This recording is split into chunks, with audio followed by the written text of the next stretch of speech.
Friends, வணக்கம் and welcome to Sai friends. இன்றைக்கி வந்து நம்ம கேரட் கோஸ் பொரியல் தாங்க பார்க்க போகிறோம். கல்யாண வீட்டில் ஃபங்க்ஷனில் செய்கிற அதே மாதிரி சூப்பரான டேஸ்ட்டில் இருக்குங்க. வாங்க பார்க்கலாம். ஃபஸ்ட்டு நான் கேரட்டும் கோஸும் கட் பண்ணி வச்சுருக்கேன். காஞ்ச மிளகாய் 2 கட் பண்ணி வச்சுருக்கேங்க. பூண்டு தட்டி வச்சுருக்கேன். கருவேப்பிலை வச்சுருக்கேன். கடாயில் எண்ணெய் ஊற்றிருக்கேன். எண்ணெய் நல்லா சூடாகணுன்னு கடுகு உளுந்து போட்டுக்கலாம். சீரகம் வந்து லைட்டாக போட்டுக்கலாங்க, ஃப்ளேவருக்காக தான். கடலைப்பருப்பு போட்டுக்கலாம். இதெல்லாம் கொஞ்சம் நல்லா செவுக்கட்டுங்க. கடலைப்பருப்பு நல்லா செவுக்கட்டும்.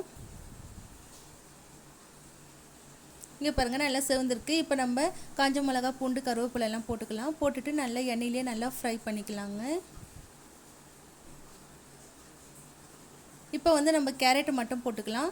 ஏன்னா கேரட் வந்து ஒரு 2 நிமிஷம் நல்லா எண்ணெயிலே கொஞ்சம் நேரம் நல்லா வதக்கிக்கலாங்க. ஏன்னா கோஸ் வெந்துடும், கேரட் வேகிறதுக்கு கொஞ்சம் லேட்டாகும். அதனால் ஃபஸ்ட்டு நம்ம கேரட்டை போட்டு ஒரு 2 நிமிஷம் நல்லா எண்ணெயில் நல்லா வதக்கிக்கலாம். பாருங்கள், கேரட்டும் நல்லா வெந்திருக்கு. இப்போ நம்ம கோஸை ஆட் பண்ணிடலாம். கோஸும் போட்டுட்டு நல்லா வதக்கிக்கலாங்க.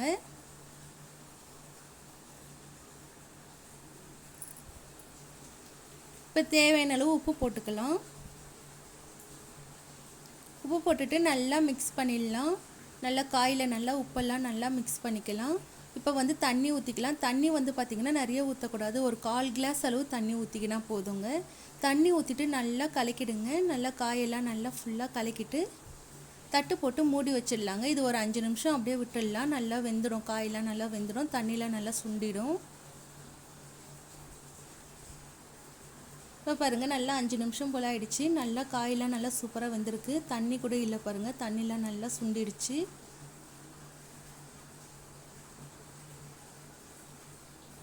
இப்போ தேங்காய் வந்து நான் துருவி வச்சுருக்கேங்க. இப்போ நம்ம தேங்காயும் போட்டுக்கலாம். தேங்காய் போட்டு நல்லா மிக்ஸ் பண்ணிடலாங்க. அவள் தான் சூப்பராக நம்மளுக்கு கோஸ் கேரட் பொரியல் ரெடி ஆகிடுச்சுங்க. நம்ம கல்யாண வீட்டில் ஃபங்க்ஷனில் செய்கிற அதே டேஸ்ட்டில் நம்ம வீட்டில் ஈஸியாக செய்யலாங்க. கண்டிப்பாக நீங்களும் ட்ரை பண்ணி பாருங்கள். ஓகே ஃப்ரெண்ட்ஸ், உங்களுக்கு இந்த வீடியோ பிடிச்சிருந்ததுன்னா லைக் பண்ணுங்கள், ஷேர் பண்ணுங்கள், கமெண்ட் பண்ணுங்கள், சப்ஸ்கிரைப் பண்ணுங்கள். தேங்க்யூ ஃப்ரெண்ட்ஸ், பாய்.